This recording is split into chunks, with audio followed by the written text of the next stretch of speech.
Namaskar, Sadhguru. First of all, thank you so much for this opportunity. It is a wonderful experience last 2 days. My question is something to do with the character. Whose character? My own character. Oh. My own character. Oh, so you are a character, is it? My character.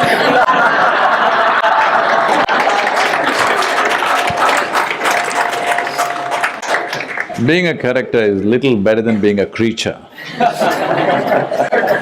For sure. So, I come from a humble family. My dad was a truck driver and born and brought up in slums. Hey, the truck drivers are not humble, huh? What is he saying?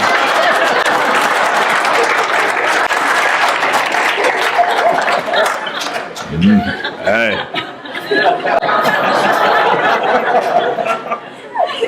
What kind of character that I need to build in terms of my own improvement holistically so that I can serve people, which also serves me, makes me happy as well? Please. Thank you. So, I have a little confession to make, can I? When I was in high school, maybe when I was 12, 13, for those 1.5, 2 years, I seriously thought about becoming a truck driver. Not because it was humbling, because it was the most powerful thing to do. Because I was crazy about engines, that's the biggest engine going around. So, it's okay. Wow. See, on the surface, if we look at ourselves, this one likes one thing, that one likes another thing. There are no two people who like exactly the same things. How did you arrive at this? Why is it that this one likes this and that one likes that? Exposure, cultivation, isn't it? Who is cultivating you?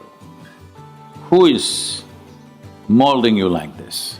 Most of the molding is unconscious. Parents desperately tried, but their influence is diminishing with all of you. It's diminishing.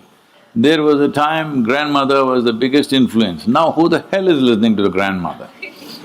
They'll consult the Google lady. So, a huge diminishing of parental influences happened in the last 20 years' time or 25 years' time. So when this happens, that is, people who cared most for somebody, right or wrong they are, but they cared. Being off their influence and being influenced by somebody else who you do not know, either on the street or online or in the school or wherever else children are going to or people are growing up, there is a huge flux in the society.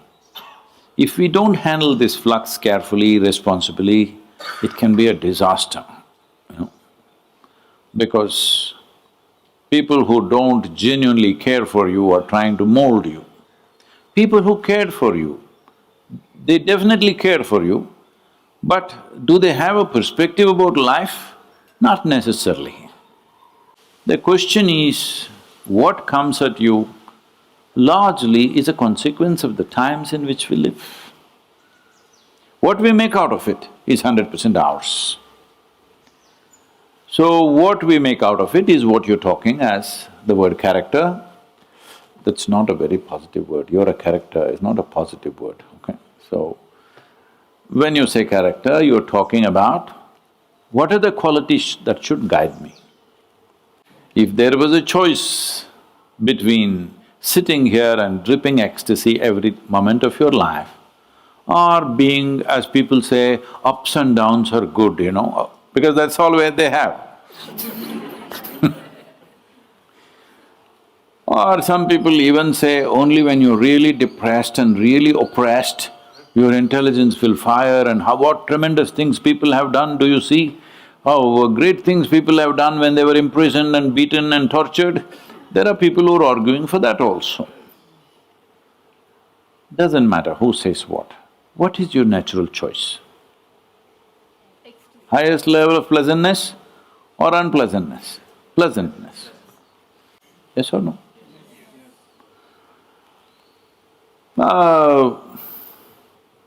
There are four aspects of you. You have a body, you have a mind, you have emotions, you have your energies. All these four must be pleasant. Body becomes pleasant, we call it health. Body becomes very pleasant, we call it pleasure. Mind becomes pleasant, we call it peace. Becomes very pleasant, we call it joy. Emotions become pleasant, we call it love. Becomes very pleasant, we call it compassion. Energies become pleasant, we call it bliss. Becomes very pleasant, we call it ecstasy. Surroundings become pleasant. What should I call it? Success or Isha Yoga Center? No.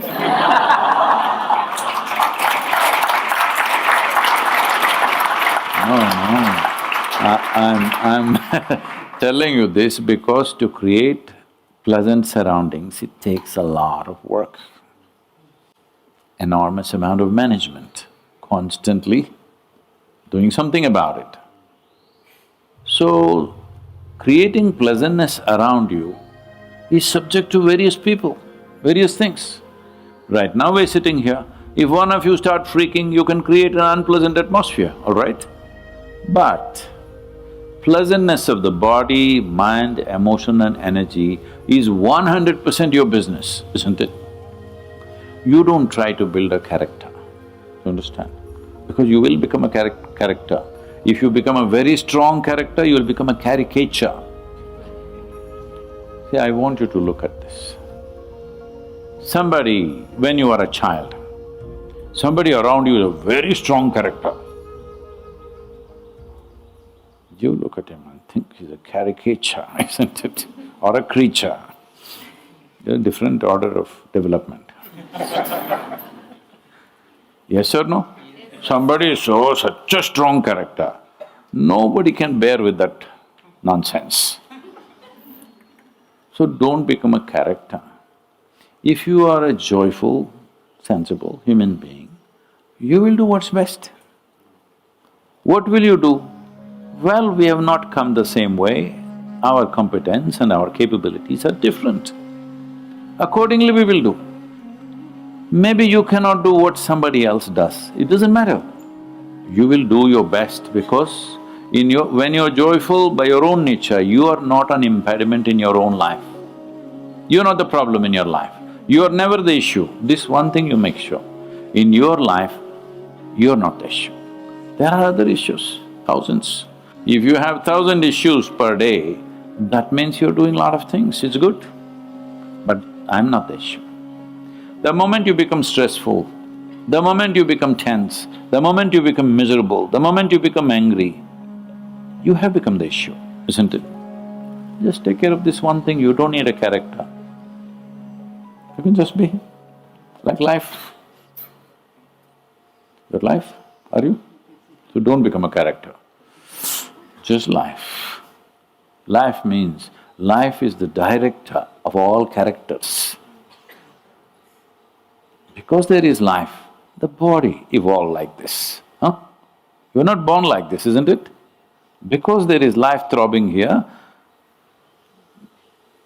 you're Punjabi. No, I'm just trying to figure out the food. See, a dokla according to South Indians is a bad idea of a idli.